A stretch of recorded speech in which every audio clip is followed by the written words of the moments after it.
Mi papá envió el mensaje sin dudar, como si hubiera estado esperando la oportunidad. Te desconozco. Cualquier contacto futuro deberá hacerse a través de mi abogado. Las palabras se quedaron en mi pantalla como escarcha, lo bastante filosas para arder. Las leí 2 veces, no porque no las entendiera, sino porque una parte de mí quería ver si cambiaban. No lo hicieron. Escribí una sola palabra. Está bien. Sin punto. Sin emoción. Sin un rastro de suavidad que ofrecer. Dejé mi teléfono a un lado, abrí mi laptop e inicié sesión en mi banca en línea. Filas de movimientos y transferencias programadas llenaron la pantalla, evidencia de años de apoyo silencioso. Una por una, fui cortando cada conexión. Primero desapareció el pago automático de la hipoteca por 2.500 pesos.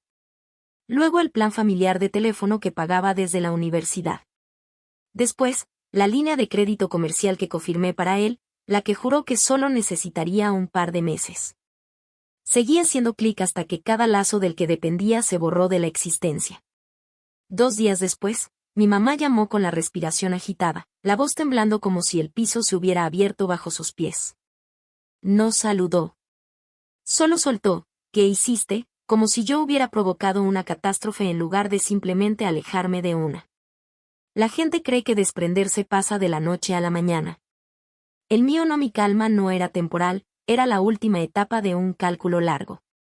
48 horas antes de que mi papá me declarara muerta para él, recibí algo que lo aclaró todo. Mi tío Jeffrey, el hermano mayor de mi papá, me mandó un mensaje corto con un archivo de video. Mira esto.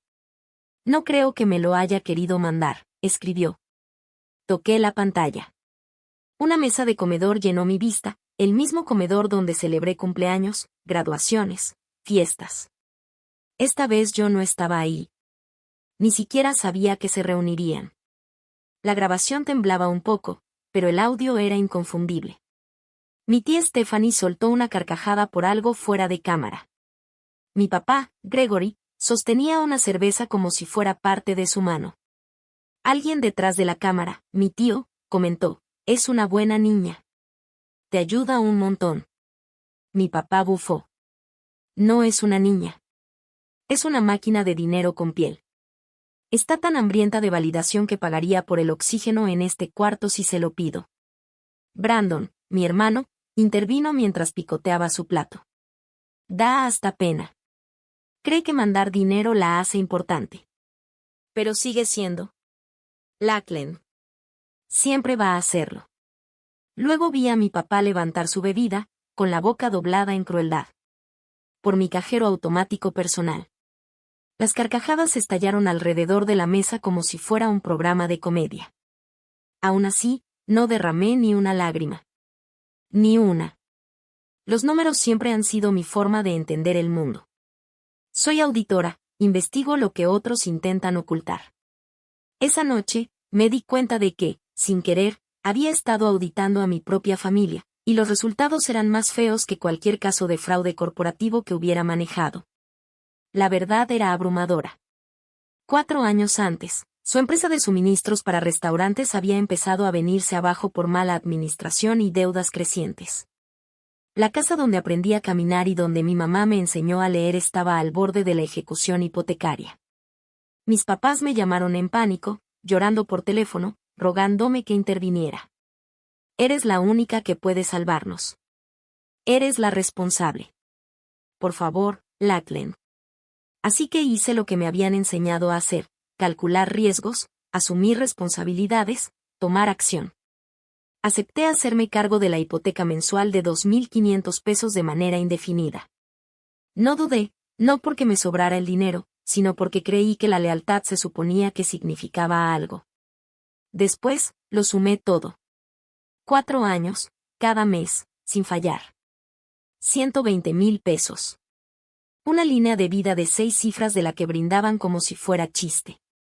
Y mientras yo los rescataba, ellos se reían de lo fácil que era usarme.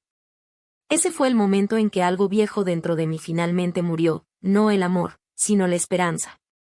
Y sin esperanza, ya no queda nada que puedan drenarme. Así que cuando mi papá me desheredó, pensó que estaba dando un golpe certero. No se dio cuenta de que me estaba entregando libertad. Él y mi mamá, Melissa, habían llorado por teléfono como si el mundo estuviera terminando. Sus voces temblaban, mezclando pánico con derecho, y repetían la misma frase una y otra vez, como un mantra: tú eres la única que puede arreglar esto, Lachlan. Tú eres la firme. Tú eres la adulta de la familia. Esas palabras no eran cumplidos. Eran asignaciones, obligaciones disfrazadas de elogios.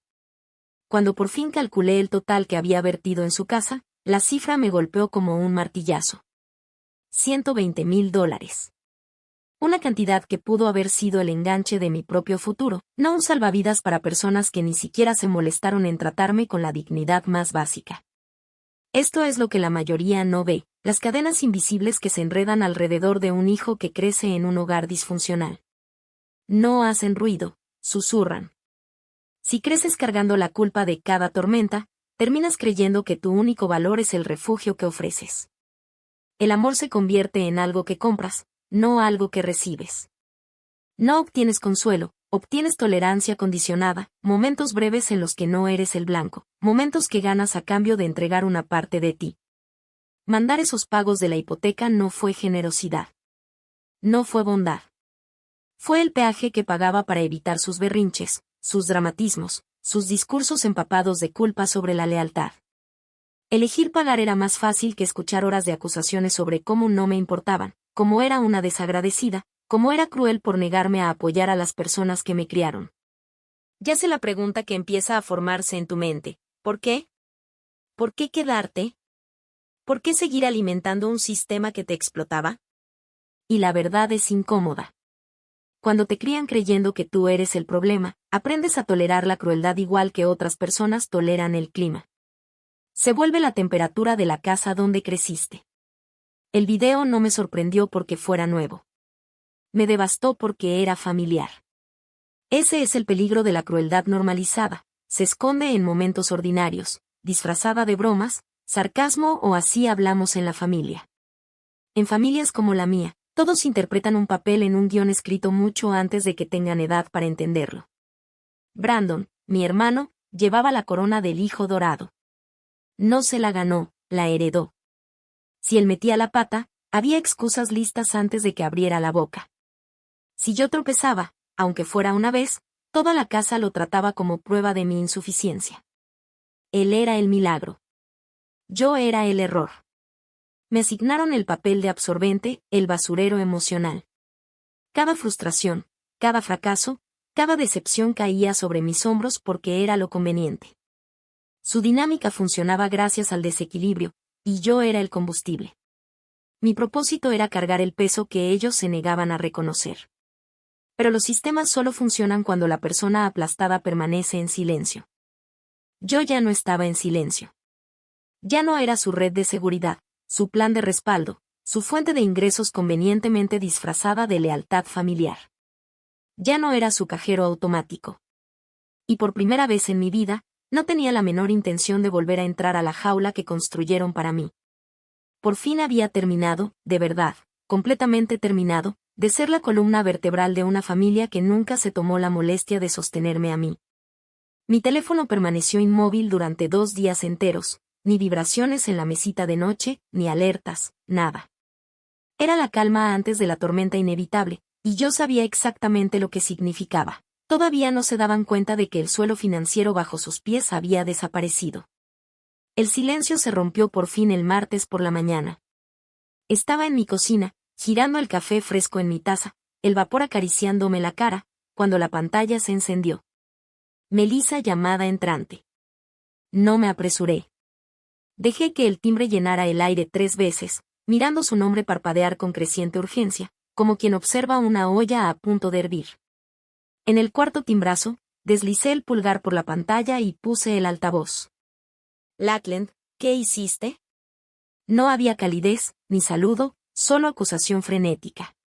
Su tono era agudo, casi metálico, como si el pánico hubiera estirado sus cuerdas vocales demasiado.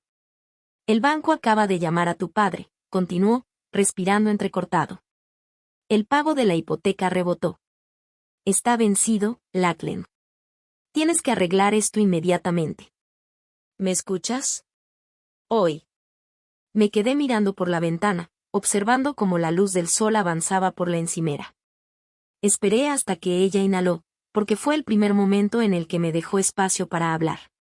Me desheredaron, Melissa, dije con la voz firme, tranquila, completamente imperturbable.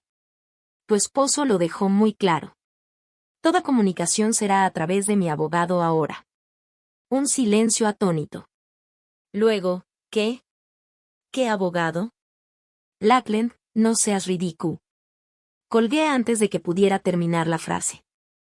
No necesitaba escuchar otra vez el mismo guión. Casi al instante, comenzó la represalia. Mi teléfono estalló en vibraciones como si estuviera convulsionando. Los mensajes chocaban entre sí, las notificaciones apilándose más rápido de lo que podía leerlas. Brandon fue el primero, siempre ansioso por defender el imperio al que jamás aportó nada. Eres patética. La vida de papá se está desmoronando por tu culpa. Arregla lo que rompiste. Luego mi tía Stephanie intervino con su clásica superioridad. Tu mamá está hecha un desastre. Sea lo que sea esta payasada, déjala ya y pide perdón. Suplicar. Como si ese siguiera siendo mi papel. Todos reaccionaban por inercia. En sus mentes, yo seguía siendo el chivo expiatorio designado que estaba haciendo un berrinche dramático, alguien que eventualmente cedería si la presión aumentaba lo suficiente. No concebían que un ciclo pudiera terminar, no con fuego, no con gritos, sino con una decisión tomada en silencio y sostenida con firmeza. No entendían que no estaba peleando. Estaba finalizando. Su pánico no era mi emergencia. Su confusión no era mi responsabilidad. No escribí ni una sola respuesta. No devolví ni una llamada perdida. En lugar de eso, abrí mi laptop, su zumbido familiar llenando el espacio entre las notificaciones que ignoraba. Mis dedos se quedaron sobre el teclado, no por duda, sino por precisión. Estaba acostumbrada a redactar correspondencia objetiva y clínica, cartas que cortaban a través de la emoción y documentaban hechos con una claridad implacable. Esto no era diferente. Comencé un nuevo correo, cada palabra deliberada, cada frase otro paso lejos de la versión de mí en la que ellos se apoyaban. No había temblor, no había duda, no había guerra interna. Solo la certeza tranquila de alguien que por fin reconoce su propio valor. Esto no era venganza. No era rebeldía. Era una salida. La lista de destinatarios se extendía hacia abajo como una cinta desenrollándose. Añadía cada familiar que alguna vez me regañó por no apoyar a la familia. Incluía a mi tío Jeffrey, el único que me pasó discretamente el video, y a mi tía Stephanie, cuya carcajada sonaba de fondo en él. Agregué a los primos que jamás movieron un dedo y aún así se beneficiaban del teatro de nuestro clan tan unido. Pero las adiciones más deliberadas fueron las personas fuera de la sangre, figuras respetadas de la comunidad, directores de organizaciones benéficas locales, miembros del consejo que supervisaban el programa comunitario de asistencia médica, ese que mi padre presumía de administrar con integridad. Sus nombres fueron escritos con precisión quirúrgica. La línea de asunto del correo era directa, casi clínica. Apoyo financiero para Gregory. No adorné. No dramaticé. Las palabras eran simples, directas, imposibles de malinterpretar. Comencé con: a todos, dado que he sido formalmente desheredada por Gregory desde la noche del domingo, este mensaje sirve como aviso oficial de que toda contribución monetaria de mi parte ha cesado. Continué, cada tecla siendo una pequeña recuperación de poder. Para mayor claridad y rendición de cuentas, adjunto un registro completo que detalla la asistencia proporcionada durante los últimos 48 meses. El monto total es de 120,000 pesos. Luego, la parte que lo cambiaría todo. Adicionalmente, incluyo una breve grabación de una reunión familiar reciente. Considero que ofrece un contexto esencial detrás de mi decisión. Lo terminé de forma simple. Saludos. Lackland. Debajo de la firma iban los archivos adjuntos. Adjunto 1, registro de apoyo a la hipoteca 120K, PDF. 12 páginas de fechas, confirmaciones y números de pago. Adjunto 2, Cena familiar cajero automático, MP4. Evidencia de lo que realmente pensaban de mí. Me quedé viendo ambos archivos. Uno era aritmética fría, el otro, metralla emocional. Juntos, pintaban un cuadro que nadie podía negar. Mi cursor se quedó suspendido sobre el botón de enviar. Esto no era un límite cualquiera. Era una demolición controlada. Recordé la mueca burlona en la cara de mi padre cuando brindó por su cajero automático personal. Recordé el bufido de mi hermano, la risa de mi tía sonando como vidrio roto. Entonces hice clic. Enviar. La onda expansiva fue inmediata. Mi bandeja de entrada comenzó a colapsar sobre sí misma con respuestas, cada una más caótica que la anterior. Y ni un solo mensaje empezaba con perdón. La primera respuesta oficial no fue arrepentimiento, fue represalia. Para primeras horas de la tarde, llegó un correo de un despacho legal con un escudo demasiado ornamentado en la parte superior. El tono era engreído, inflado de jerga jurídica diseñada para intimidar. Me acusaban de difamación, acoso, interferencia ilícita con el negocio de mi padre y actuar con intención maliciosa. Advertían que, a menos que emitiera una disculpa pública y retirara mis declaraciones, me demandarían por $75,000 en daños. Realmente creían que una hoja con membrete amenazante podía obligarme a obedecer otra vez. Pensaban que me iba a paniquear, que suplicaría perdón y limpiaría el desastre que ellos mismos habían provocado. Leí todo el documento una sola vez. Luego me reí, una risa real, aguda y liberada. No solo tenía sospechas. Tenía documentación. Tenía evidencia en video. Tenía un registro capaz de soportar una auditoría estricta. No estaba acorralada. Estaba armada. Reenvié toda la cadena de correos a una abogada de familia en Denver conocida por ser implacable, el tipo de abogada que no se inmutaba cuando alguien mencionaba demandas, al contrario, se afilaba los dientes con ellas. Su reputación estaba construida sobre desmantelar familias manipuladoras con precisión quirúrgica. En mi mensaje, le detallé todo, el desheredamiento, el historial de pagos, las amenazas, la dinámica tóxica y el intento de intimidación. Le di enviar sin dudar. Por primera vez en mi vida, no sentía que estaba peleando cuesta arriba. Estaba, por fin, pisando tierra firme. A decir poco, estaba fascinada con todo el caso. Su curiosidad se afilaba mientras hablábamos. Están faroleando, dijo sin una pizca de duda. Su voz tenía la seguridad tranquila de alguien que había desarmado decenas de amenazas como esa. La difamación solo aplica cuando las declaraciones son inventadas. Tú tienes un rastro documentado de pagos, y tienes una grabación donde se burlan de ti abiertamente. No pueden tocarte. Lo sé, le respondí. Pero no me interesa solo demostrar mi inocencia. Quiero que vayas más hondo.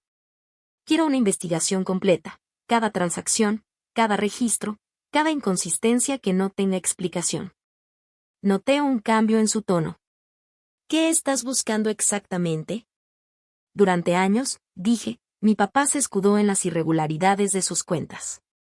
Siempre se encogía de hombros y decía que los números se enredaban.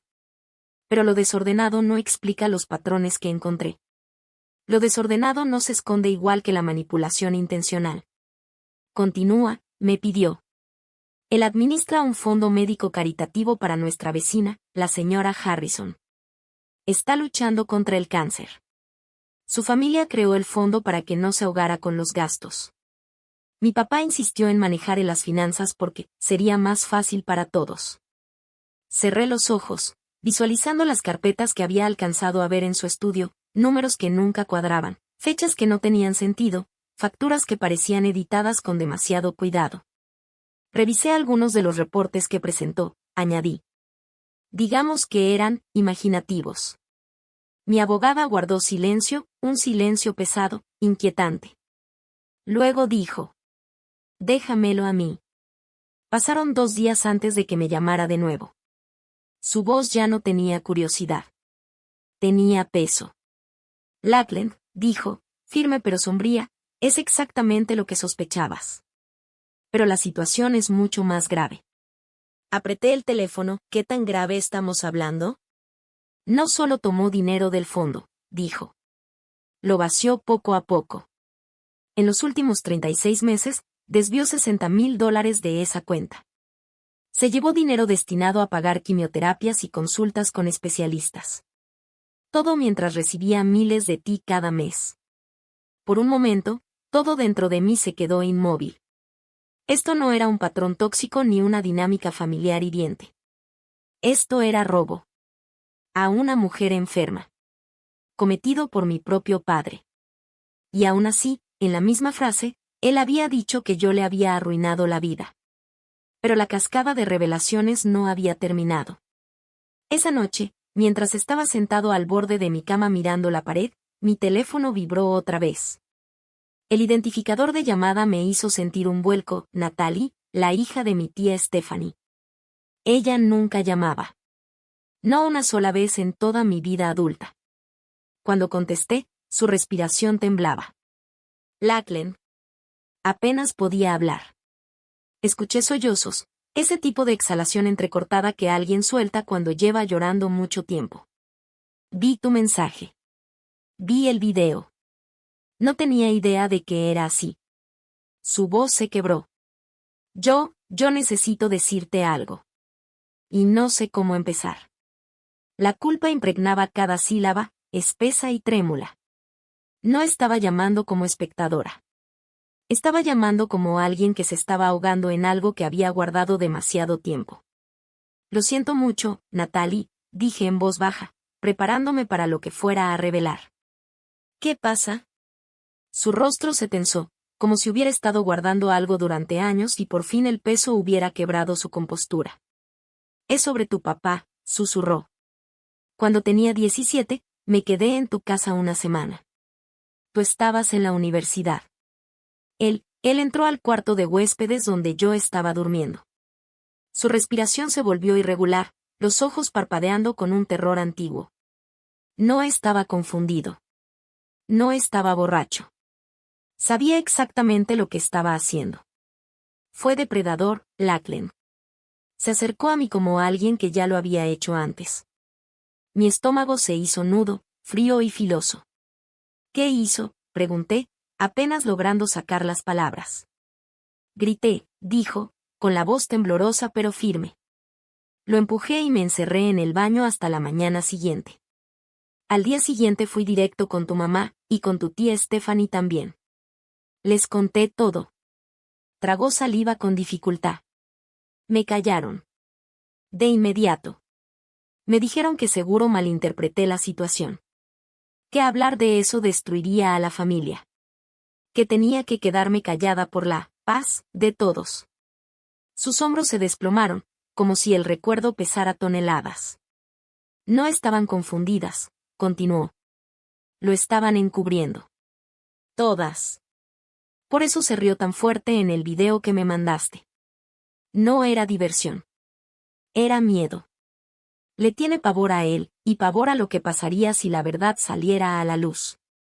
Me golpeó como un puñetazo, una cultura familiar meticulosamente construida para proteger a un solo hombre de cualquier consecuencia, un muro de silencio estirado sobre décadas de daño. La última llamada llegó una hora después. Era Dana, la amiga más cercana de mi mamá, prácticamente una tía en todo menos en nombre. No había escuchado su voz desde el funeral. Lachlan, cariño, dijo suavemente, con la pena tejida en cada palabra. Vi la cadena de correos. Tu prima me la reenvió. No tenía idea. De verdad no. Hubo una pausa larga, pesada. Tu mamá estaría tan orgullosa de ti, dijo en voz baja. Por fin hiciste lo que ella nunca tuvo la fuerza, o la seguridad, de hacer. Me quedé helada. ¿De qué estás hablando? Gregory no solo era un esposo difícil, respondió. Era abusivo en todos los niveles. Controlaba todo, sus pensamientos, sus cuentas bancarias, hasta sus amistades. No podía ni comprar comida sin que él revisara el recibo. La humillaba constantemente. ¿Te acuerdas de cómo siempre se veía agotada? No era enfermedad, cariño. Era supervivencia. La garganta se me cerró. Yo vi cómo le drenaba el espíritu, continuó Dana. Y he visto cómo te trata a ti de la misma manera. No eres exagerada. No eres el problema. Eres simplemente la siguiente persona a la que logró arrinconar. Ha repetido este patrón toda su vida. Cuando terminé la llamada, el silencio a mi alrededor se sintió distinto, más denso, más pesado, casi opresivo. Por primera vez, vi la verdad con total claridad. Esto no era una familia disfuncional. Era una escena del crimen de larga data. Y mi padre había sido el arquitecto de todo. La noticia de los 60,000 pesos desviados del fondo médico de una paciente con cáncer se esparció como pólvora. En un pueblo que vivía del chisme y las apariencias, un escándalo así era imposible de contener. En cuestión de días, su nombre estaba pegado en páginas comunitarias, susurrado en los bancos de la iglesia, comentado entre los pasillos del súper. Y nada de eso era halagador. Mi hermano Brandon, el hijo dorado de siempre, el defensor eterno del mito familiar, reaccionó exactamente como reacciona un favorito en pánico, catastróficamente. Decidió controlar la narrativa. Así que se fue a Facebook. Ahí escribió un largo y caótico post, claramente hecho desde el pánico y no desde la lógica. No puedo creer lo que mi hermana le está haciendo a nuestra familia, escribió públicamente para que todo el pueblo lo viera. Siempre he estado celosa, pero esto es un nuevo nivel. Mi papá es un buen hombre. Ella era la auditora. Siguió tecleando, cavando más hondo con cada párrafo, acusando, desviando, reescribiendo la historia en tiempo real, desesperado por proteger la imagen del hombre que nos había manipulado a todos. Él no se dio cuenta de que cada palabra que publicaba hacía la verdad más fuerte. Ella tenía acceso total a cada libro contable, cada recibo y cada registro de transacción ligado a ese fondo de caridad.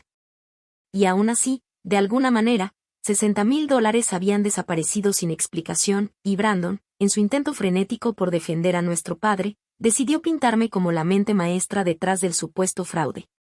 Según él, yo había inventado las acusaciones para poder quedarme con las propiedades de Gregory. En su versión distorsionada de la realidad, yo era la ladrona moviendo hilos invisibles, orquestando la caída de un hombre inocente.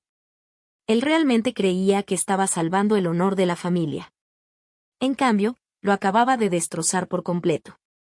Con ese monólogo público y delirante, no solo confirmó la cantidad exacta que faltaba, sino que también vinculó de manera permanente a nuestra familia con un escándalo financiero.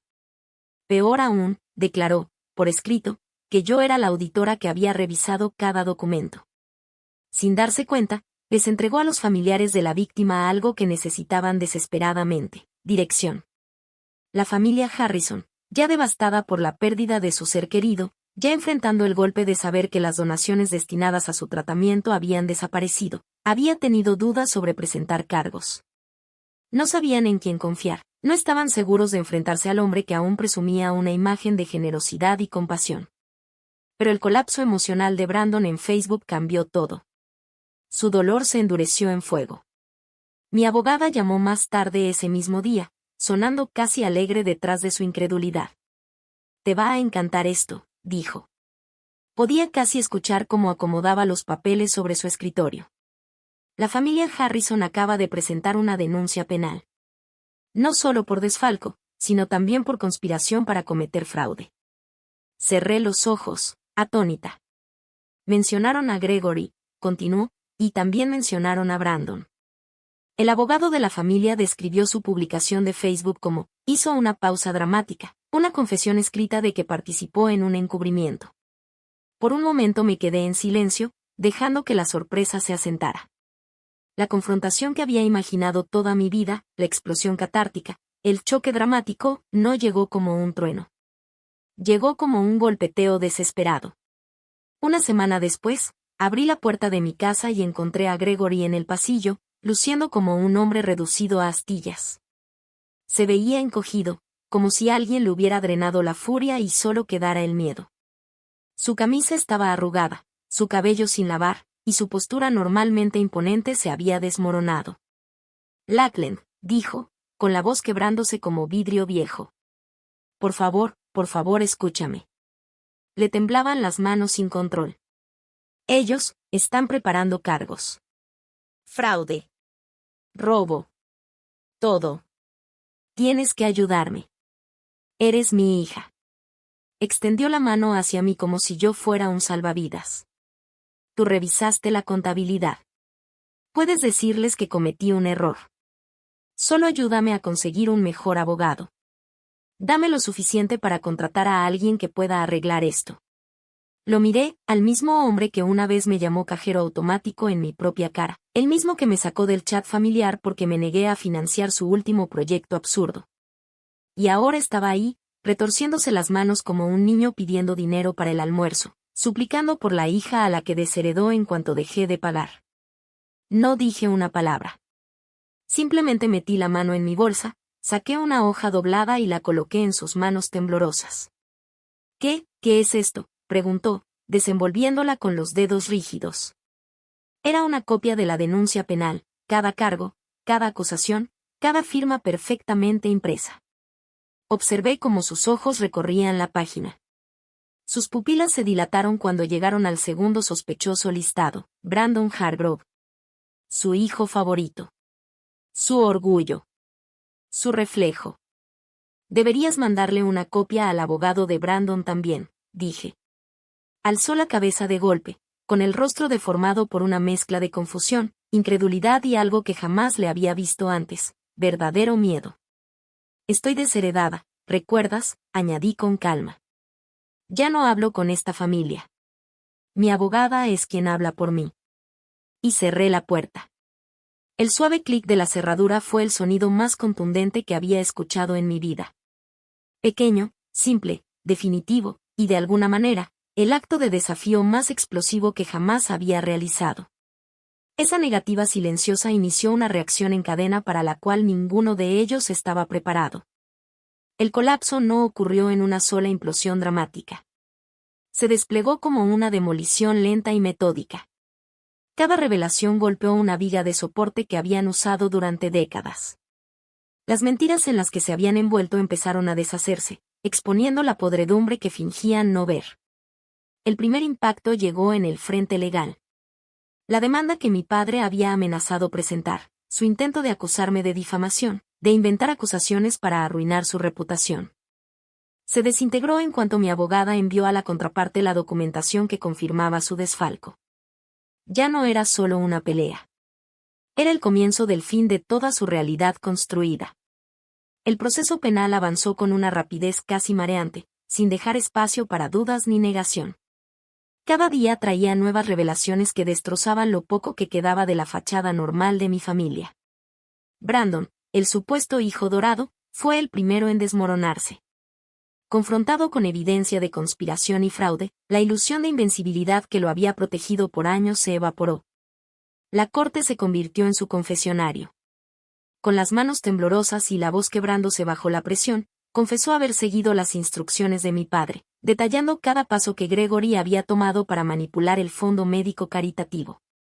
Se pintó como un hijo obediente, un peón obligado a participar, con la esperanza de obtener clemencia. El juez aprobó un acuerdo de culpabilidad. Brandon evitó la cárcel, pero el daño ya era irreparable. Los rumores se esparcieron por la comunidad como pólvora. Amigos, vecinos y compañeros que antes lo llenaban de elogios ahora veían a un hombre despojado de valentía, una figura vacía escondida detrás de excusas.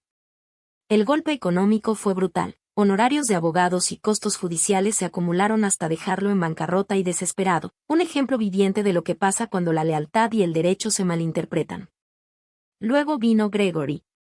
Sin el escudo dorado de su hijo mayor y con mis reportes de auditoría guiando a la fiscalía, su juicio fue poco más que un trámite rumbo a lo inevitable. Cada registro contable que documenté, cada irregularidad que descubrí, se convirtió en un arma en su contra. La sala resonó con la crudeza de los números y los hechos, cada uno perforando la fachada que él había construido durante décadas. El veredicto fue rápido y contundente: fraude grave. No asistí a la sentencia. No necesitaba presenciar su caída, mi abogada me informó después. Le dieron 3 años en una prisión estatal. El hombre que un día gobernó nuestra casa con miedo, arrogancia y manipulación ahora estaba tras las rejas, reducido a un encabezado de advertencia. Con Gregory encarcelado y Brandon financieramente destruido, la atención se volcó inevitablemente hacia la casa, ese lugar que había sido tanto mi refugio de infancia como el recipiente de mis sacrificios. La ejecución hipotecaria avanzó rápido. Al banco no le interesó el sentimentalismo familiar y recuperó la propiedad que yo había sostenido durante 4 años. La subasta fue despiadada. La casa que mi madre había amado, llena de recuerdos y risas, se vendió por una fracción de su valor, dejando el legado familiar hecho pedazos. La comunidad, que antes se dejaba cautivar por la imagen tan bien cuidada de generosidad y éxito que mi padre proyectaba, ahora se apartaba. Donde antes había susurros de admiración, ahora hablaban de engaño, avaricia y traición. El apellido Hargrove, símbolo de orgullo durante décadas, se volvió sinónimo de fraude. Los amigos desaparecieron, los conocidos se esfumaron y las invitaciones sociales dejaron de llegar. La fachada se desplomó por completo, dejando solo la verdad al descubierto. Mientras tanto, mi vida por fin empezó a respirar de nuevo.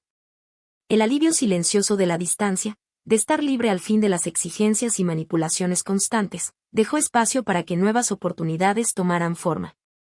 Una semana después de la sentencia de Gregory, me llamaron a la oficina de mi jefa. Esperaba preguntas o quizá críticas por la atención mediática alrededor de mi familia, pero me encontré con algo muy distinto: reconocimiento. Su oficina olía ligeramente a madera pulida y café recién hecho. La luz del sol se filtraba por las persianas, dibujando franjas sobre su escritorio mientras ella levantaba la mirada con una expresión que combinaba admiración y calidez. Lackland, dijo, no conozco los detalles de lo que ha estado pasando en tu vida personal, pero sí sé esto. Durante los últimos 2 meses has manejado una cantidad extraordinaria de presión con una integridad y un profesionalismo inquebrantables. Sus palabras no eran elogios vacíos. Reconocían la habilidad, la paciencia y la fortaleza que había demostrado, no solo al manejar sistemas financieros, sino al atravesar el campo minado moral y emocional que fue el colapso de mi familia. Te has comportado de una manera que la mayoría de las personas no podría sostener, continuó. Tus auditorías han sido impecables, tus decisiones, sólidas, y tu capacidad de mantenerte tranquila bajo escrutinio ha sido impresionante. Por esa razón, te estamos promoviendo a directora senior de auditorías para todo el grupo de hospitalidad. Sentí una emoción silenciosa, una satisfacción más profunda que cualquier aplauso o reconocimiento que hubiera recibido antes. No era solo un ascenso.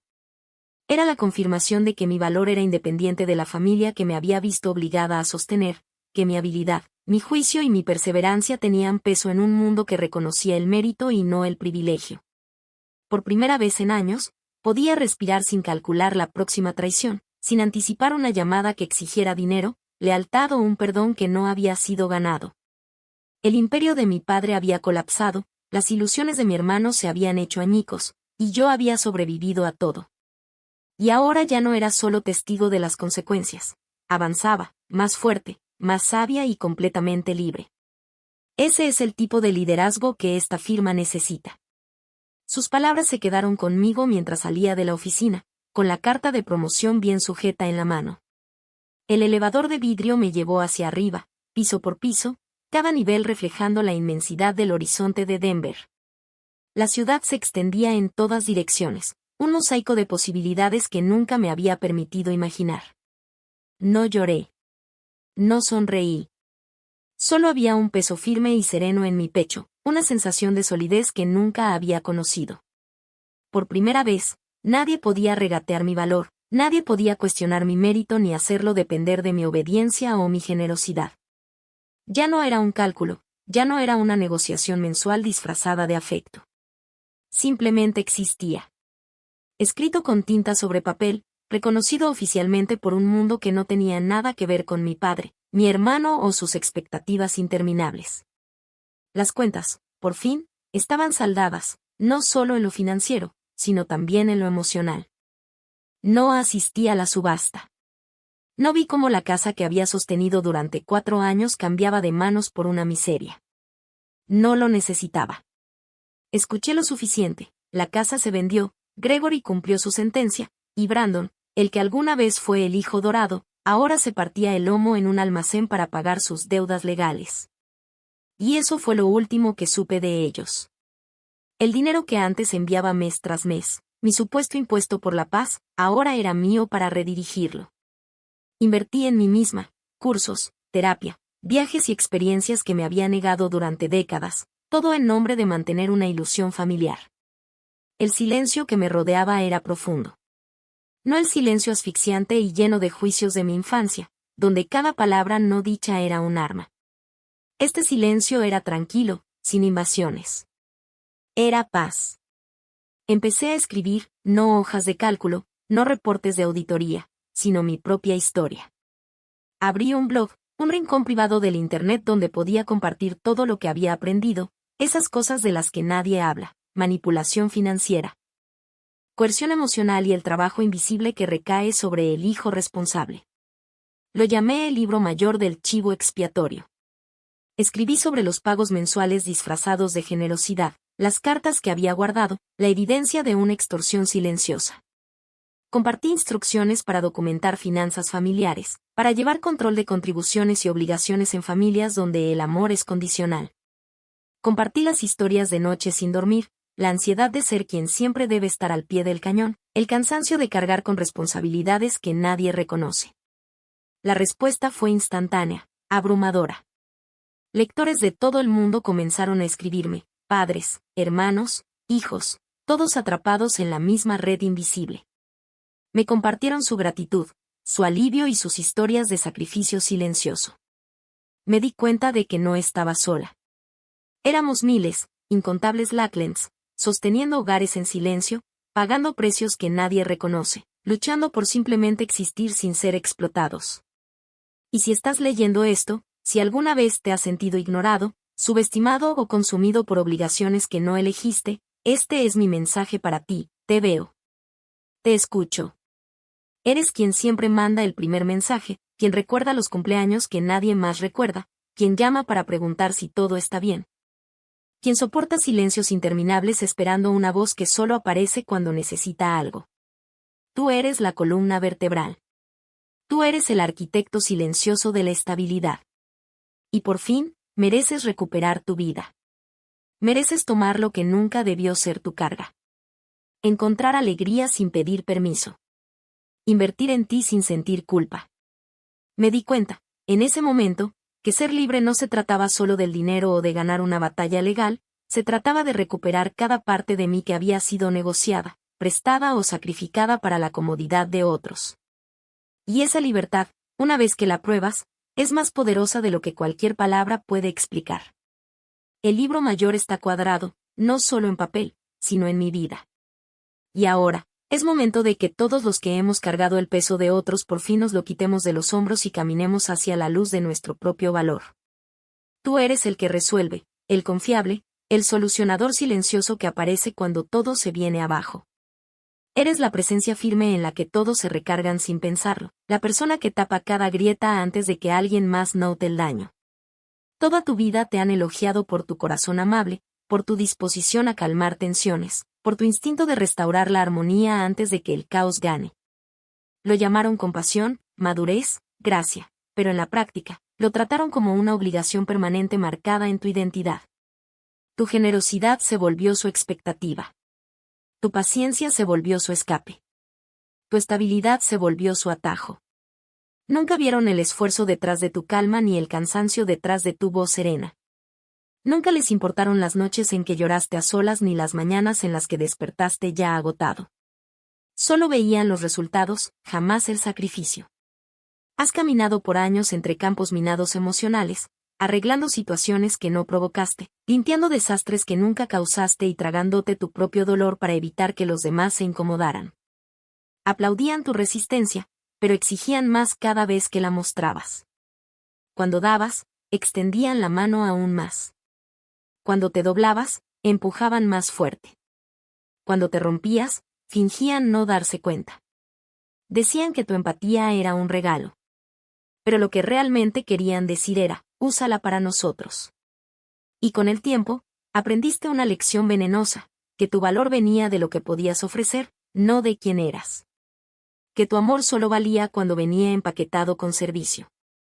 Que quedarte callado, ser complaciente y ceder siempre era la única manera de ganarte un lugar en una mesa donde nunca fuiste verdaderamente bienvenido. Pero aquí está la verdad que nunca quisieron que descubrieras. Tu compasión es poderosa, pero es tuya, no un recurso para que otros lo exploten. Tu fuerza es profunda, pero nunca estuvo destinada a ser exprimida hasta que colapses. Tu bondad es hermosa, pero no es un contrato. Tu corazón no es garantía para la comodidad de otros. Te enseñaron que mantener la paz significaba entregar tus límites, tu tiempo, tu energía y tu voz. Pero la paz real, la que no te vacía, no requiere que seas el escudo de las tormentas ajenas. No estás obligado a cargar a adultos que se niegan a sostenerse solos. No eres responsable de preservar relaciones que te ahogan. No tienes por qué explicar tu valor a personas demasiado egoístas para reconocerlo. Has pasado años siendo el ancla emocional, la red de seguridad, la base silenciosa que mantenía de pie toda una estructura. Pero incluso las vigas más fuertes se colapsan bajo presión constante.